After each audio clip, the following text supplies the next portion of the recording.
Cette jeune femme ne reverra plus jamais ses 4 membres de sa famille en vie. La fouille de la maison permettra non seulement de retrouver le meurtrier, C'était un meurtre vraiment atroce. mais aussi de mettre au jour un secret vieux de 3 ans. Il a échappé à la justice la première fois, alors qu'on aurait pu éviter 4 morts supplémentaires.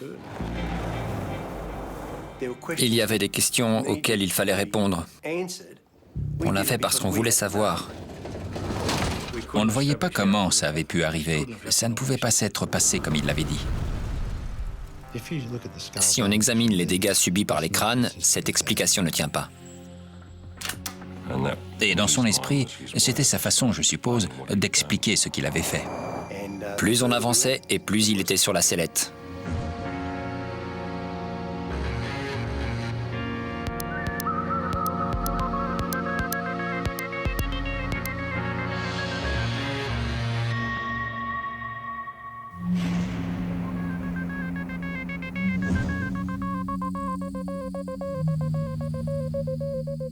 Pendant 3 jours, des membres de la famille Milosevic tentent de contacter Radmila, ou Rad, comme elle aime se faire appeler.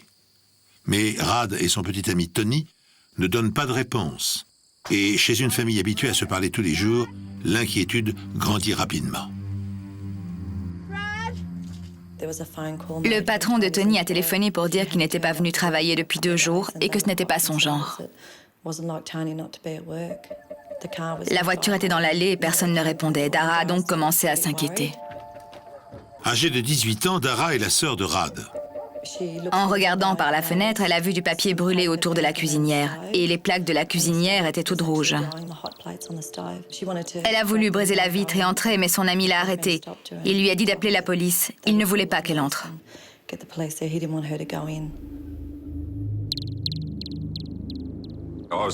J'étais de service à Canberra ce 31 mars 1984, avec un autre inspecteur, un jeune inspecteur. Et il n'y avait que nous ce jour-là à Canberra. J'ai reçu un appel radio du central qui m'a dit que le policier de service avait fait un trou avec sa matraque dans la porte de derrière et qu'il était entré.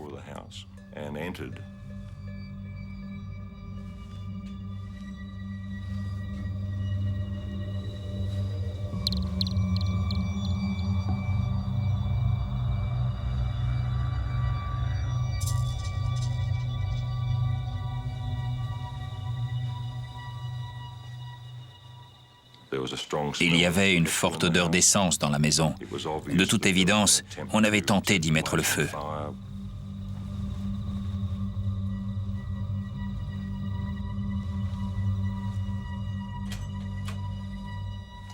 Dans l'une des chambres de derrière, il y avait 3 corps. 2 adultes, un homme et une femme, et une petite fille. Ils avaient été empilés et arrosés d'essence.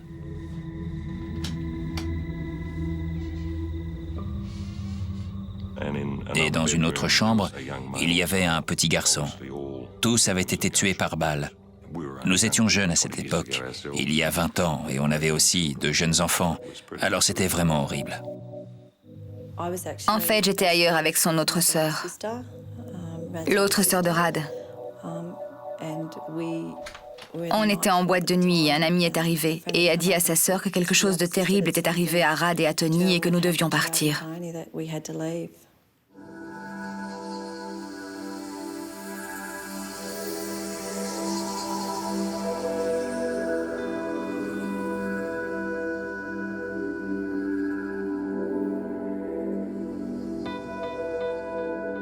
Une famille entière a été assassinée. Radmila Milosevic, Tony Baker, l'homme avec qui elle vit, et leurs 2 jeunes enfants, Danny et Lisa. Après nous avoir conduites à Richardson, ils nous ont fait attendre dans la voiture. Il y avait des rubans tout autour de la maison et quelqu'un est sorti pour dire à la sœur de Rad que Rad, Tony et les enfants avaient été retrouvés morts dans la maison. Elle a perdu la tête. Elle hurlait. Elle était désespérée après la perte 2 ans auparavant de Mariana et Lily. la mort a déjà frappé la famille Milosevic. Mariana et Lily, les sœurs cadettes de Radmila, sont décédées le 31 décembre 1980 dans un accident de voiture. On ne pouvait pas lui enlever encore 4 membres de la même famille. Mariana et Lily, et maintenant Rad et Tony et les enfants. C'était inconcevable. Beaucoup de questions restent sans réponse pour l'instant. La police est entrée dans cette maison vers 21h30. Elle a trouvé les corps d'un jeune couple et de ses 2 enfants. Les corps étaient dans différentes pièces de la maison. Il n'y a aucune trace de lutte, mais les murs ont été aspergés d'essence. Il n'y a pas eu d'effraction. La porte était fermée à clé. Et il n'y avait pas de vitres brisées. Et en fait, c'était parfaitement calme. On a constaté que le meurtrier avait tenté de nettoyer des taches de sang avec du détergent pour la cuisine.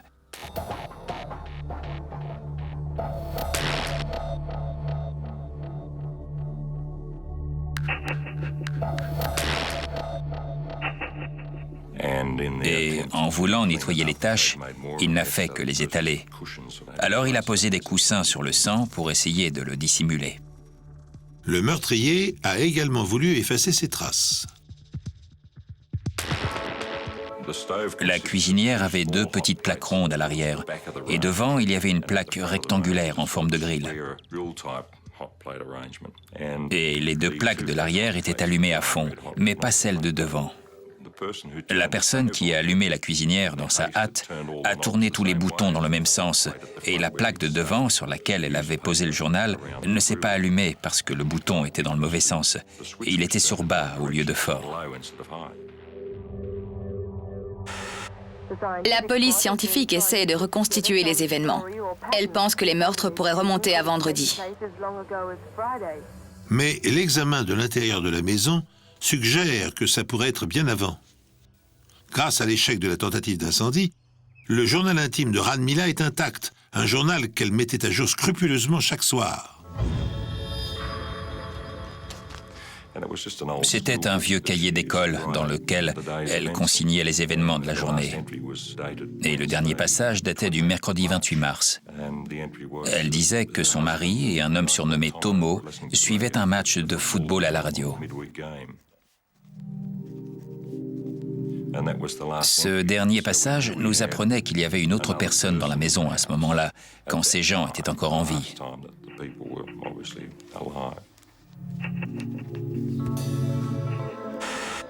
Ce matin, avec son unité mobile, la police a interrogé les voisins.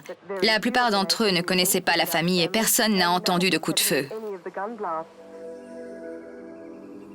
Mais les gens avaient vu une voiture, toujours la même, faire des allées et venues autour de cette maison après ce mercredi. Et on avait des informations indiquant que cette voiture pourrait appartenir à Tomo. Il fallait donc identifier ce Tomo et savoir où il se trouvait. Ce soir, la police poursuit toujours son enquête. Elle continue d'interroger les amis et les parents de la famille, mais elle n'a pas trouvé le moindre mobile. Cela fait maintenant des heures que les corps de Rad, Tony et de leurs enfants ont été découverts dans leur maison. Ne trouvant aucune explication à ces meurtres, les enquêteurs vont s'adresser à la dernière personne à les avoir vus en vie. Et cette personne est surnommée Tomo. On a fini par identifier Tomo. Il s'appelait Alan Thompson et c'était un proche de la famille. En fait, c'était un vieil ami de Tony. Je crois qu'ils avaient joué ensemble au football. C'était comme mon grand frère. Il aurait fait n'importe quoi pour moi. J'avais confiance en lui. C'était le grand frère que je n'avais jamais eu. Il faisait partie de la famille. Je crois qu'il m'a appris à conduire à 13 ou 14 ans en cachette sur la route. Il nous emmenait au boom de l'école. Il rentrait chez lui et il venait nous rechercher quand c'était fini. On passait tout notre temps avec lui. Des passages du journal indiquaient que ce Tomo venait régulièrement et qu'il jouait avec les enfants. Certains commentaires disaient qu'il mangeait toute leur nourriture. On savait que c'était un habitué. C'était aussi le petit ami de l'une des 2 sœurs tuées dans un accident de la route, quelques années plus tôt. Tomo a rencontré Mariana un soir. Avec un ami, il se promenait en voiture sur l'avenue principale et Mariana et l'une de ses sœurs étaient dans les parages. Ils se sont arrêtés et ont commencé à discuter. Je crois que ça a commencé comme ça. Très vite, ils emménagent ensemble et le couple devient inséparable. Alors, après le décès de Mariana dans un accident moins de 2 ans plus tard, Alan se rapproche de sa sœur aînée et de son concubin Tony. Il passe la plupart de ses journées et de ses soirées ici.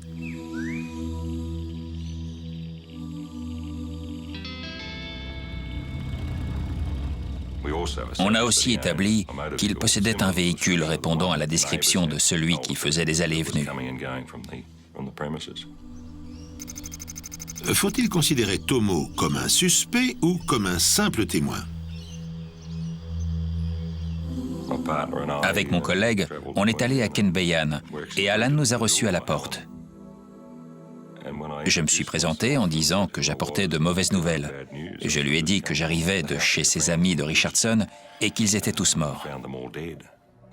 Sur les lieux du crime, les spécialistes de la balistique trouvent des douilles et des balles indiquant que l'arme utilisée est une carabine de calibre 22. On lui a demandé s'il avait une carabine. Il nous a conduits dans sa remise, derrière chez ses parents. Il a ouvert et a sorti une carabine de calibre 22. On est rentré au siège central de la police à Canberra et on a confié l'arme à nos experts. Vérification terminée. Parfait. Merci, Eric. Ils nous ont conduits au poste de police. Et ils nous ont posé des questions sur Tomo. Ils nous ont demandé s'il possédait des armes ou si on pouvait avoir des raisons de penser que ça pouvait être lui. Et j'ai répondu que ce n'était pas Tomo, qu'il ne ferait jamais une chose pareille.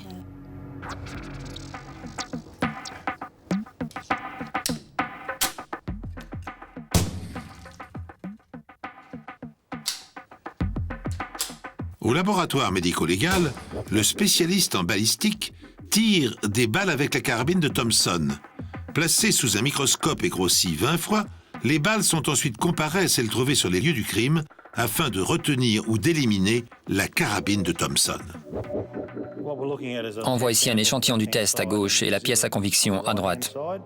On recherche les rayures qui se font à cause des petits défauts à l'intérieur du canon, sur le plomb. Il laisse ses marques sur le plomb. Ce sont des marques caractéristiques qui sont l'équivalent des empreintes digitales. Elles sont propres à chaque arme à feu et ça nous permet de retenir ou bien d'éliminer l'arme. Dans ce cas, on l'a retenue.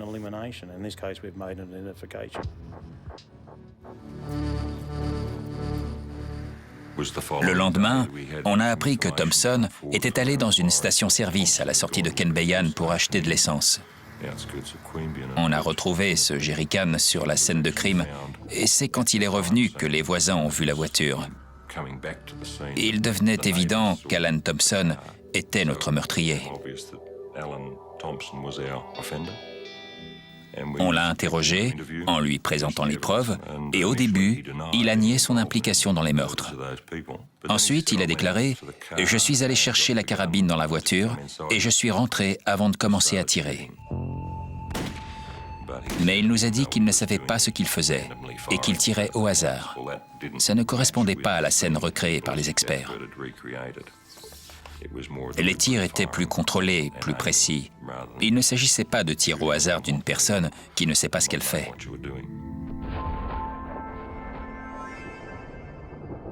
Lorsque la balle sort du canon d'une carabine, elle projette des résidus de poudre dans l'air. Tu peux vérifier que je suis en contact? Plus le canon est proche de la cible et plus ces résidus sont concentrés autour de l'orifice d'entrée de la balle. Prêt? Feu! Plus il est éloigné et moins ils sont denses.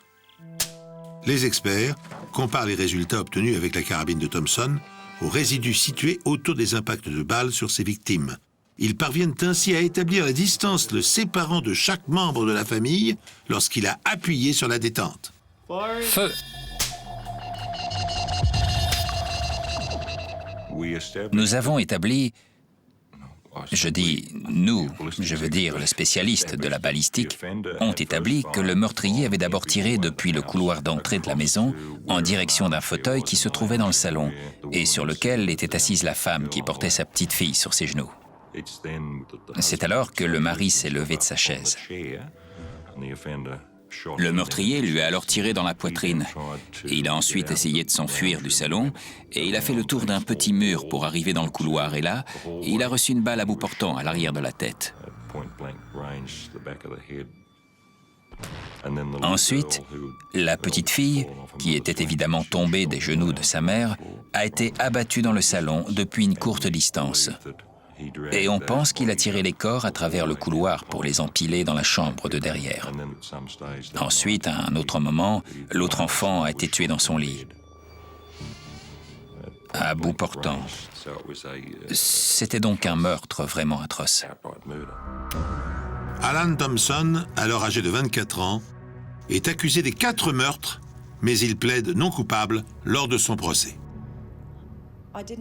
Je ne voulais pas croire que Tomo avait fait ça, mais j'étais assise et j'écoutais les éléments à charge, les éléments présentés par les experts, tout ce qui concernait cette affaire. Alan Thompson est reconnu coupable et condamné à 4 peines de prison à vie. On n'a jamais su quel était le véritable mobile de ces crimes. Mais je crois qu'après la mort de sa petite amie, il a reporté son amour sur Radmila. Bien sûr, je ne suis pas psychologue et je n'ai pas les connaissances suffisantes pour expliquer les comportements, mais d'après ce que j'ai vu et ce que j'ai pu lire dans le journal intime de Radmila, je crois que Tomo s'était sérieusement entiché d'elle pour une raison ou pour une autre. Et le problème, c'est qu'elle ne voulait pas de lui. Mais on n'en a pas encore terminé avec Tomo. L'intuition d'un inspecteur de police va faire de lui l'un des pires tueurs de l'histoire du pays. En fouillant la maison, on a retrouvé des albums avec des articles de journaux évoquant la mort des 2 sœurs tuées quelques années plus tôt dans un accident de voiture. Les 2 jeunes filles de 14 et 17 ans sont mortes après que la voiture a quitté la route et terminé contre un arbre. Les corps ont été entièrement réduits en cendres après l'explosion du réservoir d'essence. L'enquête a conclu à un accident. La voiture a quitté la route et il y a eu une explosion. Le conducteur, qui s'en est sorti indemne, est un proche de la famille, du nom d'Alan Thompson. Il a échappé à la justice la première fois, alors qu'on aurait pu éviter 4 morts supplémentaires. Après les meurtres de Radmila Milosevic et sa famille, la police découvre que c'est justement lui qui était au volant de la fameuse voiture qui a pris feu, coûtant la vie aux 2 sœurs cadettes de Radmila. Est-ce une simple coïncidence de voir le même homme responsable de la mort de 3 sœurs, ou bien y a-t-il un secret derrière tout ça? Thompson affirmait faire le chemin de Kuma à Canberra par l'autoroute avec les 2 filles à l'arrière de la voiture.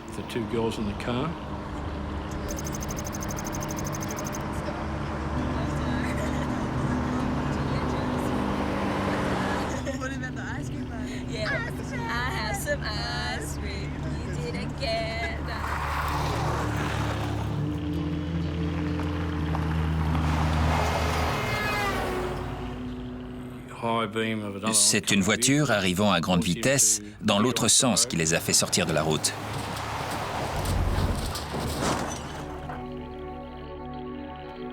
Il est tout de suite sorti de la voiture par l'avant. Il est allé voir le capot et c'est là qu'il a vu des flammes s'échapper du moteur. Il a essayé d'ouvrir la portière pour libérer les 2 filles.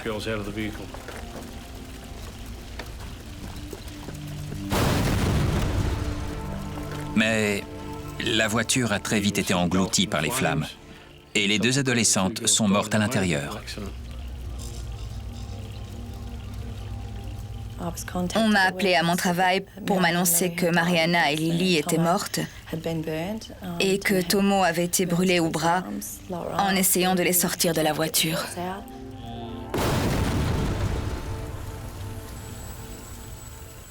Le jour de l'enterrement, il est resté très en retrait. Il ne voulait parler à personne. À chaque fois qu'on voulait le prendre dans nos bras, il nous repoussait. Il voulait rester seul. Il lui arrivait de se réveiller en pleine nuit et de crier le nom de Mariana. On a vraiment fait de notre mieux pour être là quand il avait besoin de nous. 2 mois après ce drame, une enquête dirigée par le coroner de l'État confirme la thèse de l'accident. Mais pour Rick Nines et son coéquipier Tom McKillen, le doute subsiste.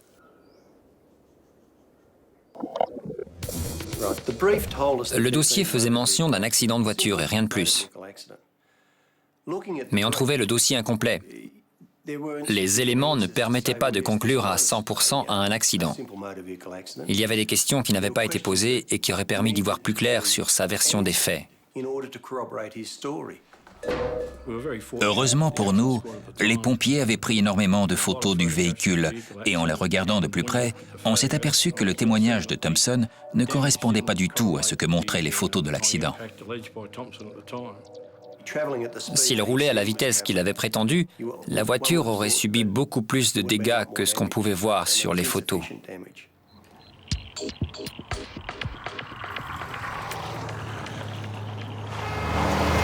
Thompson prétend avoir roulé à 70 km/h lorsqu'il a été aveuglé par des phares et a fini sa course contre un arbre.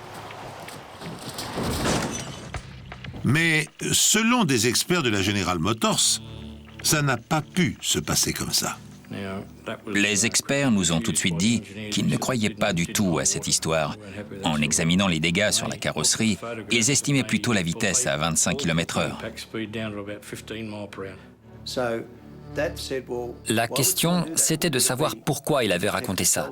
Peut-être que c'était pour se protéger et tout simplement parce qu'il avait prémédité l'accident. On a donc décidé de vérifier si notre théorie du meurtre maquillé en accident tenait la route. On a décidé de faire une reconstitution des faits, mais on n'a pas pu le faire avec l'arbre d'origine. On a donc acheté un modèle de voiture similaire et on s'est mis au travail sur un site d'entraînement de la police. On a choisi une partie pentue. Ensuite, on a choisi un arbre aux dimensions équivalentes à celui de l'accident et on a dû s'y reprendre à plusieurs fois pour essayer d'obtenir une vitesse de 25 km/h. On devait trouver la distance exacte de laquelle lancer la voiture pour obtenir la vitesse adéquate.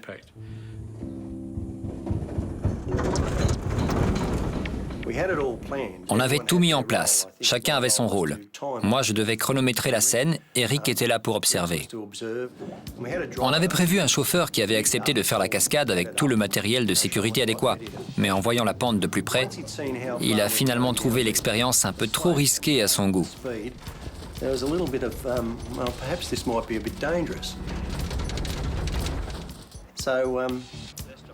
Du coup, il a fini par se défiler et il ne restait plus qu'à trouver un volontaire. Et le seul à bien vouloir le faire, c'était Rick Nines.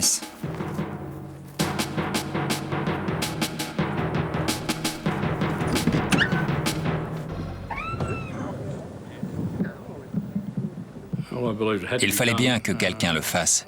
Et comme il n'y avait plus que moi, j'ai décidé de le faire. Il s'est installé au volant et on l'a lancé à pleine vitesse contre l'arbre.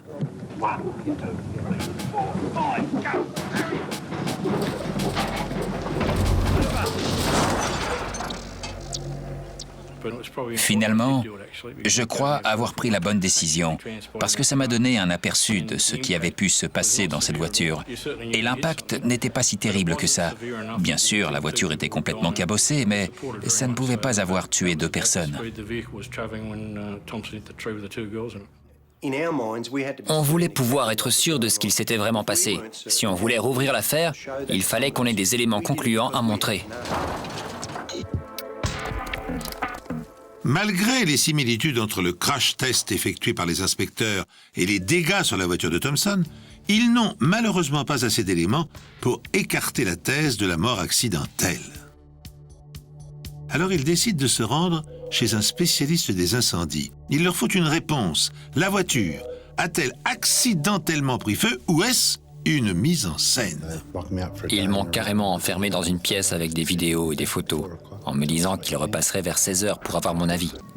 Lorsque l'inspecteur Rick Nines reprend l'enquête à zéro dans le but de confondre Thompson, il ne se doute pas une seconde qu'il va mettre sa vie en danger.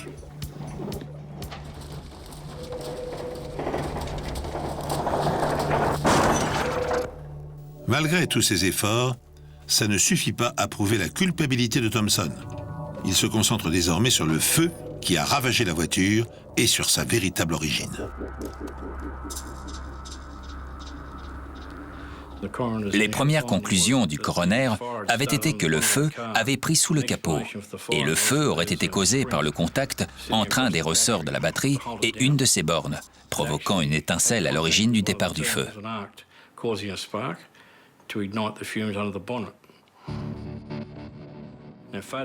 Sur les photos, on pouvait voir la voiture remorquée par une dépanneuse et tout semblait indiquer que ses phares étaient encore allumés.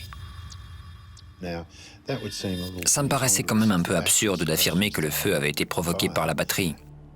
Si on regarde les dégâts moteurs, on voit qu'il y a eu surchauffe des câbles et des durites, mais on ne voit pas de brûlure à proprement parler. S'il y avait vraiment eu le feu, les fils seraient au moins à nu, pour peu qu'ils aient résisté. Mais en aucun cas, ils ne seraient encore isolés. Les durites et les courroies auraient brûlé. De plus, le feu se serait propagé jusqu'au pare-feu, ce qui n'était absolument pas le cas. Les dégâts causés par le feu étaient davantage visibles à l'intérieur de la voiture que dans le moteur. Le moteur semblait en parfait état de marche pour un appareil censé être ravagé par les flammes. Ça ne collait pas. Pourquoi y avait-il des traces de feu dans l'habitacle et pas dans le moteur alors qu'il était censé être parti de là? Selon le témoignage de Thompson, le feu se serait propagé du moteur à l'habitacle de la voiture en à peine quelques minutes. Pour en avoir le cœur net, les inspecteurs décident de reconstituer l'incendie.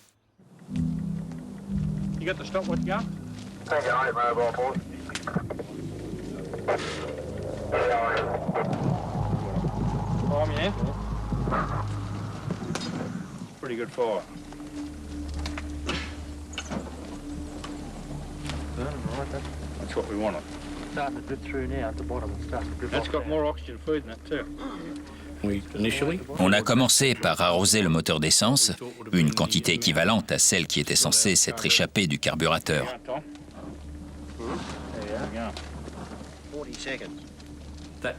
Si l'essence a effectivement pris feu dans le moteur, il a très vite été circonscrit en raison du manque d'oxygène.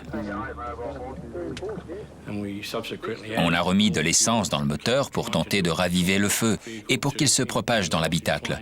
Mais on a quasiment été obligé de l'inonder pour que quelque chose se produise.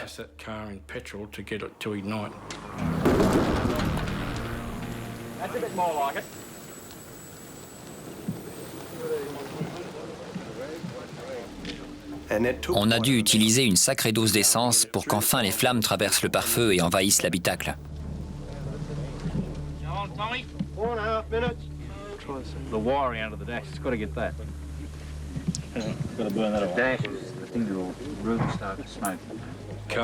Les voitures peuvent prendre feu, mais il faut vraiment un choc à très grande vitesse pour provoquer une rupture des canalisations et du réservoir d'essence.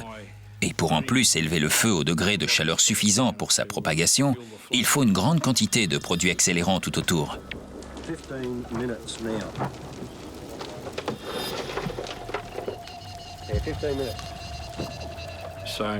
On a donc terminé la reconstitution pour voir si le témoignage de Thompson tenait la route.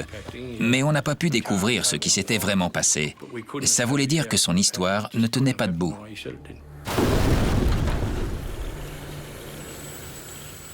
On a aussi trouvé une autre incohérence. Il y avait largement assez de temps pour sortir de la voiture. Et lui avait certifié que c'était impossible à cause du feu.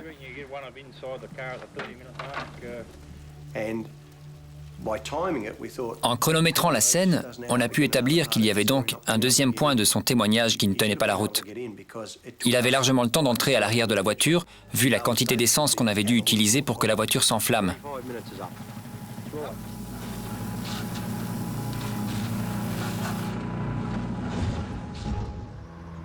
Dans sa déposition de 1982, juste après l'accident, Thompson déclare que le bidon d'essence du coffre est vide. Mais lorsque les inspecteurs Nines et McKillen lui parlent de leurs doutes sur la véracité de ses dires, il a légèrement changé de version. Juste assez pour expliquer la présence d'accélérants dans le coffre et l'incendie dans la voiture. Il leur raconte qu'il a acheté de l'essence pour sa mère l'après-midi même, mais qu'il a oublié de la lui donner.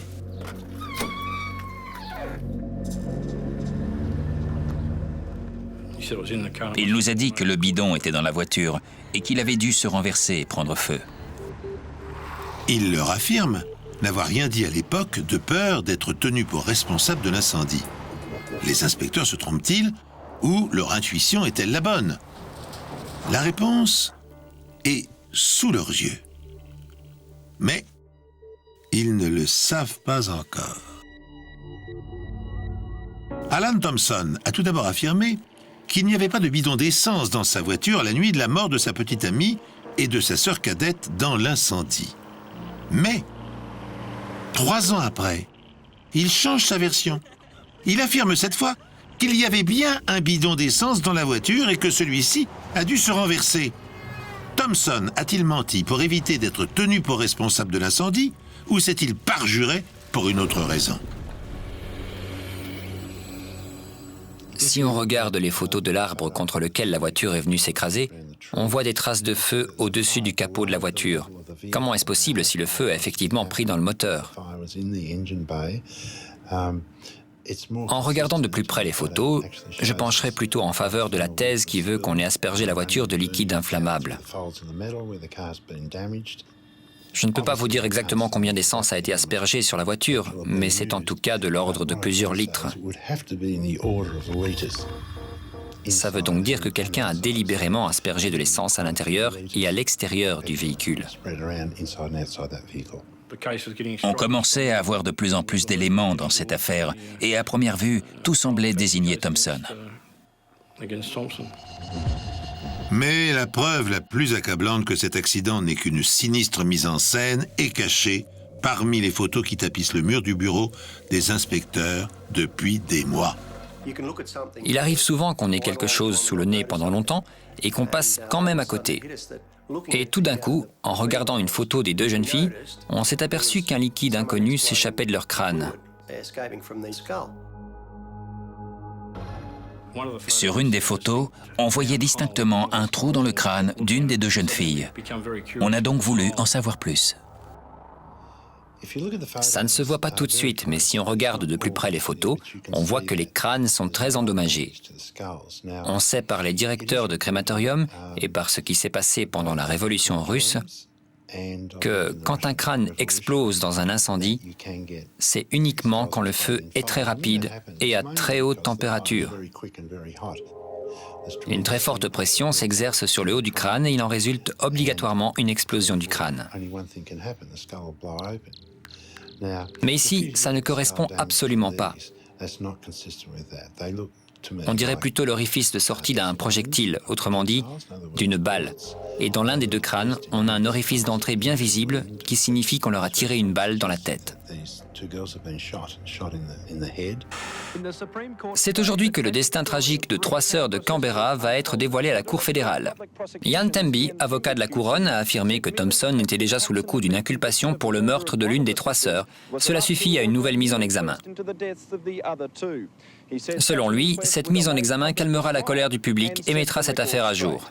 Monsieur Temby a affirmé que de nouvelles preuves venaient contredire la version de Thompson sur l'origine de l'incendie de la voiture. Aujourd'hui, Thompson admet le fait qu'il y avait bien un bidon d'essence dans la voiture alors qu'il l'avait toujours nié jusqu'à présent. L'avocat de Thompson, quant à lui, prétend que ces preuves ne fournissent aucun nouvel élément et met l'accent sur le coût d'une nouvelle enquête. Il ne restait plus qu'à exhumer les corps et à chercher d'éventuelles preuves scientifiques sur les jeunes filles. Si le témoignage de Thompson était véridique, on aurait obligatoirement retrouvé des traces de brûlures sur le larynx et les poumons des 2 filles, même si elles avaient été inconscientes. Et il nous fallait absolument ce genre de preuves pour mettre Thompson en examen pour meurtre.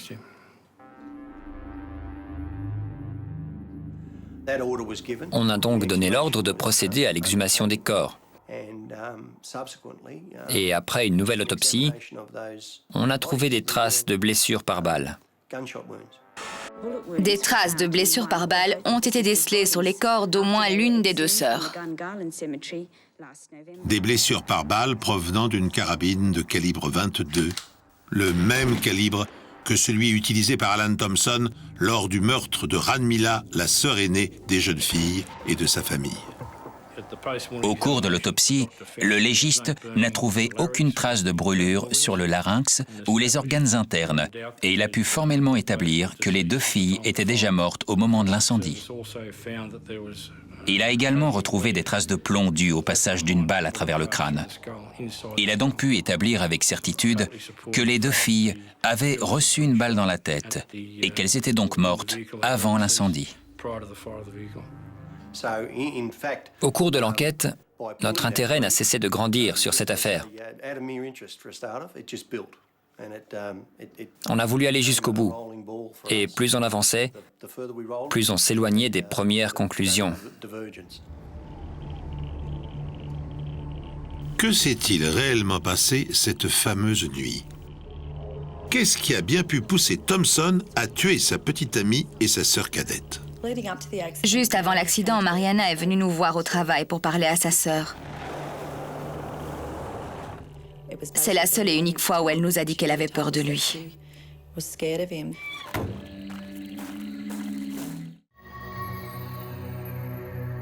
Mariana Milosevic et Alan Thompson sortaient ensemble.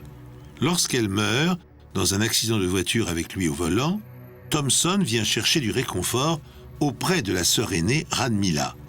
15 mois plus tard, il la tue, ainsi que ses enfants et leur père.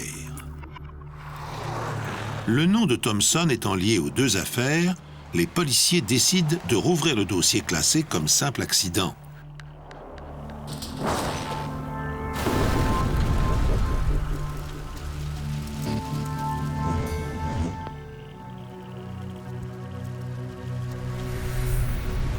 Le secret d'Alan Thompson est révélé au grand jour et les véritables événements de cette nuit-là sont finalement retracés avec précision.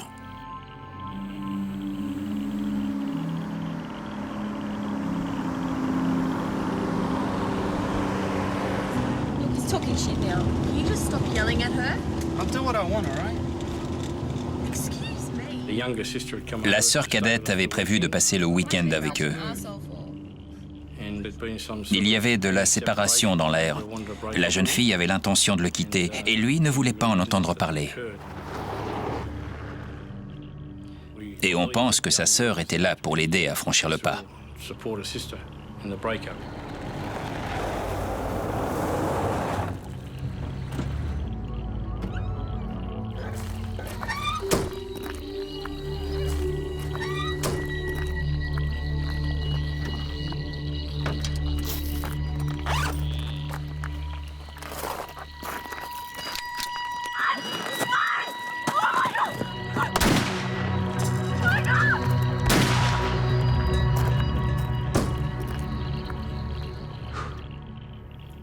Je pense qu'il les a tués parce que Mariana voulait le quitter.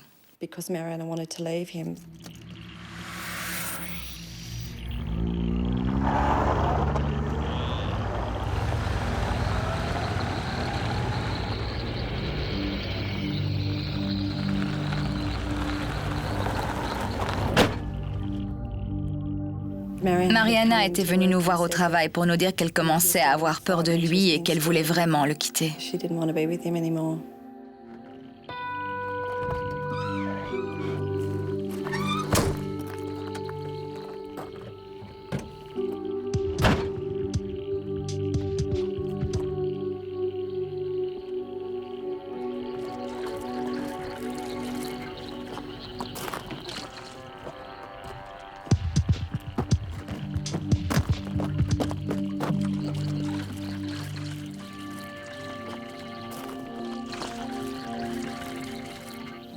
Si elle n'était plus à lui, elle ne serait à personne.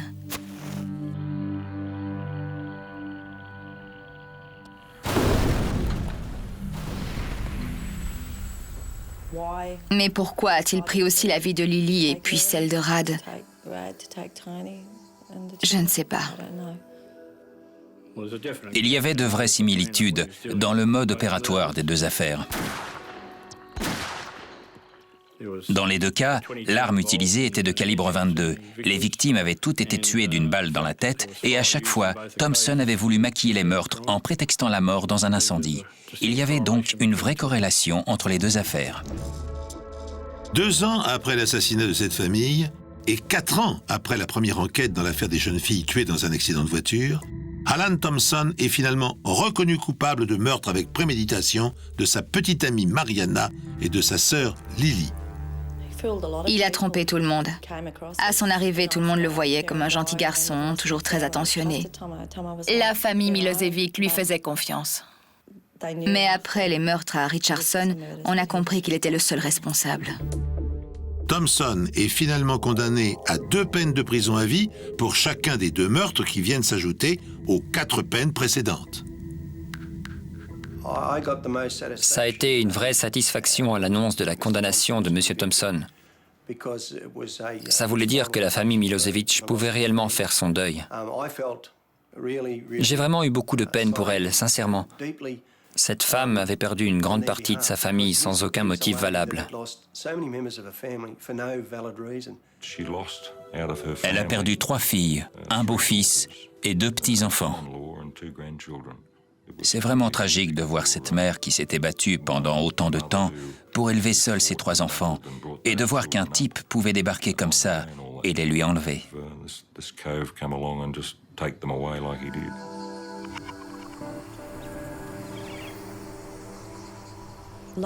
Aujourd'hui, après 20 années plutôt étranges, la vie reprend son cours. Il ne se passe pas un seul jour où ceux qui sont encore là ne pensent pas à Rad, Tony et leurs enfants, ainsi qu'à Mariana et Lily. Il a complètement anéanti cette famille. Je ne pense plus du tout la même chose de Tomo comparé à l'époque où j'étais jeune. Je le déteste maintenant. Sûrement autant qu'eux pour ce qu'il leur a fait subir. À leur façon, Bronwyn et la famille meurtrie ont réussi à rayer Alan Thompson de leur vie. À l'origine, le nom de Tomo figurait sur la pierre tombale de Mariana. Il y avait écrit « Avec tout l'amour d'Alan ». À cette époque, il le croyait vraiment amoureux d'elle, mais après tout ça, on a rayé son nom. Bien entendu, on ne vit plus dans une société qui applique la loi du œil pour œil, dent pour dent. On ne peut pas ramener les morts à la vie, on ne peut pas remonter le temps, mais aujourd'hui, les gens en général aiment voir ce genre de criminel puni pour ce qu'il a fait. Alan Thompson se trouve derrière les barreaux depuis plus de 20 ans maintenant. Il purge sa peine dans une prison de haute sécurité.